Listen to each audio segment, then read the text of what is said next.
النواعير يخطى صدارة الدوري السوري لكرة السلة بعد فوزه على الكرامة، والوحدة لساته داخل النفق المظلم يلي دخله من فترة، والجيش عبارة عن قطار ما عم يتوقف بمرحلة الإياب. حلقة جديدة من مباريات الأمس.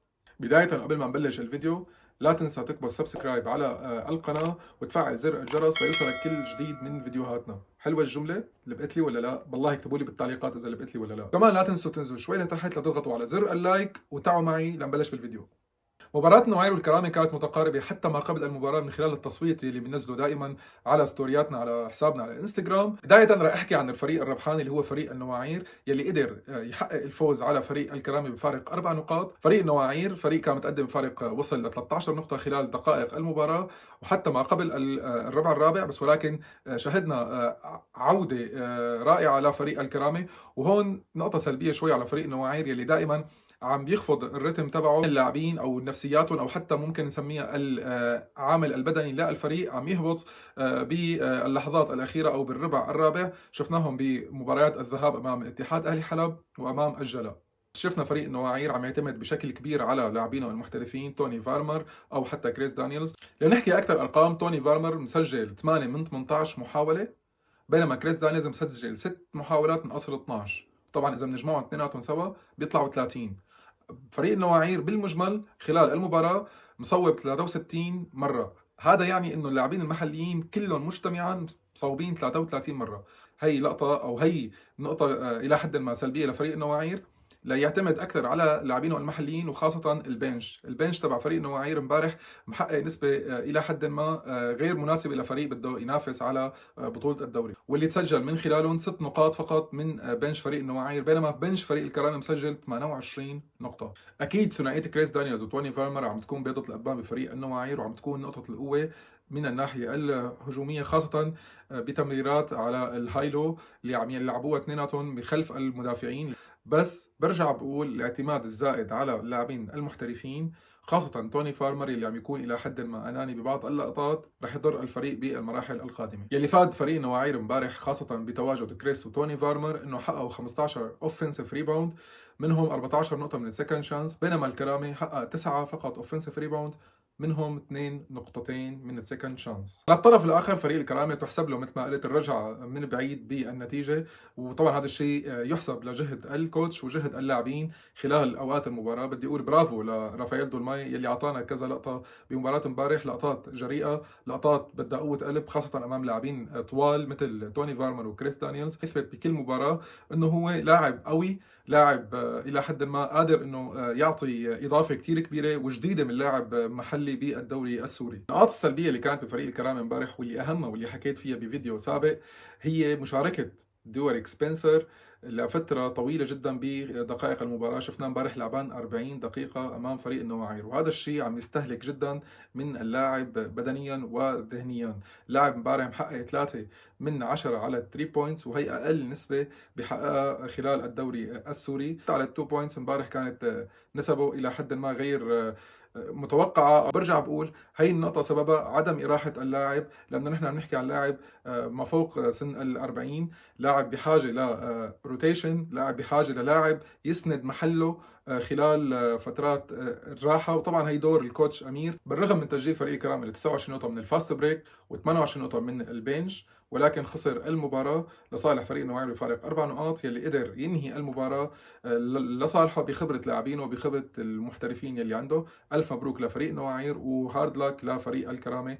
مباراة كانت ممتعة جدا بين الفريقين، ولو كانوا متوفين أكثر على نسب التصويبات كنا شفنا نتيجة إلى حد ما كبيرة بين الفريقين. بنفس اللحظة، بنفس الساعة، بنفس الثانية لما عم يبدأ الكوارتر بمباراة حما، عم يبدأ الكوارتر بمباراة الشام بين الجيش والوحدة، وبنفس الوقت لما عم ينتهي الكوارتر بمدينة حما عم ينتهي الكوارتر بمباراة الشام. وهذا الشيء مضر كثير لدورينا السوري اللي عم نشوف فيه متعة وإثارة بين الفرق يلي هي عم تتنافس على الفاينل 6 أو حتى الفاينل 4. وحكينا كثير بهذا الموضوع، ولكن نحتاج إلى ردة فعل واضحة لتغيير رزنامة أو توقيت المباريات. مباراة الجيش والوحدة ديربي الشام نهاها فريق الجيش لصالحه بفارق 14 نقطة 94-80، يعني سكور عالي من الفريقين، خاصة من الفريق اللي فايز اللي سجل 94 نقطة. وطبعا هذا بيعطينا دليل أو دليلين إنه المباراة كانت مفتوحة من الفريقين، والمباراة كان في طرف فيها إلى حد ما دفاعه غير مناسب. وهي أول نقطة ضربت فريق الوحدة بخلال أوقات المباراة. الإصرار من الكوتش مروان على دفاع الزون، او خاصه 1-3-1، يلي قدر فريق الجيش انه يتاقلم معه بقياده الكوتش هيثم جميل. وطبعا هي تحسب للكوتش هيثم. ببدايه المباراه كان في شويه ضياع من فريق الجيش بسبب دفاع فريق الوحده، ولكن داركوا الموضوع بسرعه كثير. وبرافو لفريق الجيش خاصه بتواجد لاعبين على الكورنر بفريق الجيش بالحاله الهجوميه، وقدروا يضربوا دفاع فريق الوحده 1-3-1، سواء من الثلاثيات اللي سجلوها الفريق او حتى من السكند شانس او الريباوند الهجومي اللي حققوه فريق الجيش خلال هي المباراه، واللي وصلت نسبته ل 22 ريباوند هجومي سجلوا من خلالها نقاط كثيره عن السكند شانس. بالرغم من نسب التصويبات المتدنيه اللي حققها امبارح محترف فريق الجيش ميكي 7 من 26، طبعا هذا الشيء بتفهمه لانه كان بتحدي مع لاعب فريق الوحده جومارو براون. بتصور كان في الى حد ما تحدي خاص بينه وبينه. طبعا هذا الشيء احيانا ببعض المرات بيقلب ضد اللاعب. نفس الشيء كمان جومارو كانت نسبه جدا متدنيه. بس ولكن بدي ارجع لنقطه لاعبين فريق الجيش المحترفين بودا وميكي، هن مثال عن اللاعبين يلي اجوا راكبين على الفريق او على جماعيه الفريق، وخاصه بمرحله الاياب. وطبعا الموضوع هذا بيرجع لشقين. الشق الاول هو الكوتش هيثم واختياراته الرائعه جدا للاعبين المحترفين. النقطه الثانيه هو اعتماد فريق الجيش بمرحله الذهاب على لاعبينه المحليين يلي عم يستفيد منها حاليا بتوظيفهم مع اللاعبين الاجانب يلي اجوا على الفريق ليكملوا بعضهم كلياتهم. ومن فتره انا على حسابنا على الانستغرام نزلت بعض من الاسئله من الجماهير اللي سالوني اياها، وكان جوابي على السؤال يلي مين اكثر فريق بيعجبك بالدوري السوري، حطيت 3 فرق كان منهم الجيش. كثير من الناس فاجأت انه الجيش عم يحقق خسارات كانت مرحله الذهاب، بس ولكن النقطه اللي انا كنت عم بحكي فيها هو اعتماده على اللاعبين المحليين بالرغم من عدم تواجد لاعبين اجانب بمرحله الذهاب. بس ولكن فريق الجيش كان عم يقدم مستوى جيد جدا مقارنه بباقي الفرق يلي عندها لاعبين اجانب. وطبعا هي الشيء عم يتحقق بمعادله تواجد لاعبين اجانب على مستوى عالي، قدروا ينسجموا مع الفريق، قدروا ينسجموا مع اللاعبين المحليين، لنشوف تألق كثير كبير من اللاعبين المحليين وخاصه دياب شواخ. فيكم تشوفوا دياب شواخ عم يقدم مستوى رائع جدا مع فريق الجيش، وخاصة بلعبة امبارح حقق نسبة فاعلية كتير كبيرة للاعب محلي بنسبة 40% من فاعليته. وطبعا هذا الشيء تحسب لدياب نفسه، ويحسب للكوتش هيثم جميل، ويحسب اكثر لجماعيه فريق الجيش. لما بنشوف لاعب بيلعب على الاربعه محقق 3 من 3 على 3 بوينتس، لما بنشوف محقق 6 من 9 على 2 بوينتس، محقق نسبه بلوك عاليه 5 بلوك شوت. لاعب رائع جدا دياب شواخ. دياب أنا كتير فخور فيك كلاعب محلي، وأكيد الجمهور السوري كمان عم يحبك أكثر مباراة بعد مباراة. أتمنى تواجدك بالمنتخب الوطني لأنه أنت فائدة كتير كبيرة لمنتخبنا. من أهم نقاط قوة فريق الجيش امبارح كارل إيجو اللي فات بجو المباراة من أول ثلاثية سجلها من على الكورنر، وكان سلاح الكوتش هيثم جميل بضرب دفاع 1-3-1 لفريق الوحدة، خاصة من تصويباته على الكورنر. وهي نقطة كتير مهمة. لما لاعب بسجل أول 3 بوينتس بيلحقها بالباك تو باك مثل ما عمل كارل إيجو، خلص اللاعب فات بالجو وحقق نسبة جيدة 5 من 10 على 3 بوينتس. كارل بتمنى منك الاستمرارية لأنه أنت لاعب مهم جدا لفريق الجيش، وحتى شوتر مهم للدوري السوري. أما فريق الوحدة مثل ما قلت بداية الفيديو فات من فترة بنفق مظلم، ولحد هلا بعتقد انه ما خرج من هذا النفق.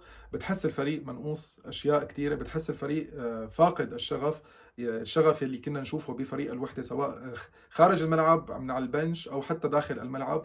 تراجع ملحوظ للاعبين المحليين، تراجع ملحوظ لجومارو براون الوحيد يلي هو عم يكون متالق، او اللاعبين الوحيدين هن كانوا عم يتالقوا سواء من اللاعبين المحليين او من اللاعبين الاجانب هن ايزاك بانكس ومجد عربشه. ما تبقى اللاعبين عم يكونوا سلبيين الى حد ما بفريق الوحده. اصرار الكوتش مروان على دفاع الزون امام فريق الجيش، طبعا هو ريسك بياخذه اي مدرب، بس ولكن طولت شاركتك فيه كتير كوتش مروان بالدفاع الواحد 3-1. قدر فريق الجيش ياخذ الليد بثلاثياته بالتوفيق يلي توفقوا اللاعبين فريق الجيش. ما راح احكي كتير عن فريق الوحده لانه راح اعمل فيديو خاص له قبل مشاركته ببطوله دبي، بس ولكن اتمنى عوده فريق الوحده وخروجه من النفق المظلم يلي اثرت عليه بشكل كبير مشاكل النادي على الناحيه الاداريه. اتمنى كمان نرجع نشوف نسخه جيده من بطل الدوري للموسم الماضي، لانه انت كمان فايت ببطوله دبي، واكيد انا راح اعمل فيديو مثل ما قلت عن فريق الوحده. نهاية الفيديو بدي بارك لفريق النواعير وجمهوره الصدارة للدوري السوري. بدي أقول مبروك لفريق الجيش فوزه بالديربي الشام على فريق الوحدة. بدي أقول كمان هارد لك لفريق الكرامة وفريق الوحدة، وأتمنى التوفيق بالمباريات القادمة. هذا كان فيديو اليوم، فيديو شوي طويل شرحنا فيه كتير قصص. انطرونا بفيديوهات قادمة. سلامات.